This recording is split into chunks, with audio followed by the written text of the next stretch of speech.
सुनते हैं आज दयालु मूलराज की कहानी। बनी रही हमारी वीडियो के साथ। वर्षों पहले की बात है। राजा भीमदेव गुजरात में राज्य करते थे।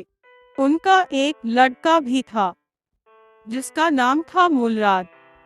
लड़का होनहार था और बड़ा दयालु भी था।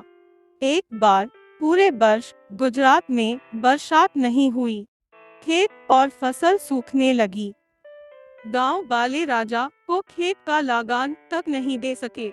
राजा के सिपाहियों ने गांव में जाकर उन लोगों के घरों में जो कुछ भी था सब घर का सामान जब्त कर लिया और जिन लोगों के ऊपर लागान था उन सभी को अपने कारागार में बंद कर दिया। राजकुमार मूलराज पास में ही खेल रहा था। किसान बेचारे बहुत ही दुखी थे और आपस में अपनी गरीबी की बुरी चर्चा कर रहे थे। राजकुमार को उन गरीबों की सारी बातें सुनकर बहुत बड़ा दुख हुआ। राजकुमार की आंखों से आंसू बहने लगे। राजकुमार मूलराज ने उन गरीबों का दुख दूर करने का निश्चय किया। उस समय राजकुमार घोड़े की घुड़सवारी की कला सीख गए थे।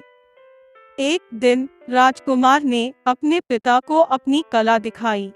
राजकुमार के पिता जी अपने बेटे की कला देखकर बहुत ही प्रसन्न हुए और अपने बेटे से कहा, मैं बहुत प्रसन्न हूँ तुम्हारी कला देखकर।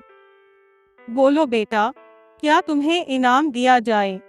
राजकुमार मूलराज ने कहा, पिताजी, इन बेचारे गरीबों की जब्त की हुई चीजें वापस लौटा दीजिए और उन्हें अपने घर जाने की आज्ञा दीजिए। राजकुमार मूलराज की बातें सुनकर राजा को बड़ी प्रसन्नता हुई और राजा के आंखों में हर्ष खुशी के आंसू छलक आए। फिर राजा ने कहा, बेटा, तुमने अपने लिए कुछ भी नहीं मांगा, कुछ तो मांग। इस पर राजकुमार मूलराज बोला, पिताजी, यदि आप कुछ देना ही चाहते हैं तो मुझे वचन दीजिए कि अब यदि किसी साल फसल न हो तो उस साल का लागान वसूला ही ना जाए। ऐसा नियम बना दें, इससे मेरी आत्मा को बड़ा सुख मिलेगा। फिर राजा ने ऐसा ही किया। गांव के किसानों की जब्त की हुई चीजें वापस लौटा दी और भविष्य में फसल न होने पर किसी प्रकार का लागान न लेने का नियम बना दिया। किसान बड़ी प्रसन्नता से राजकुमार मूलराज को आशीर्वाद देते हुए अपने घर वापस लौट गए और कहा, राजा का बेटा मूलराज बहुत दयालु राजकुमार बनेगा जो गरीबों का मसीहा होगा। अब कहानी का समय समाप्त हुआ।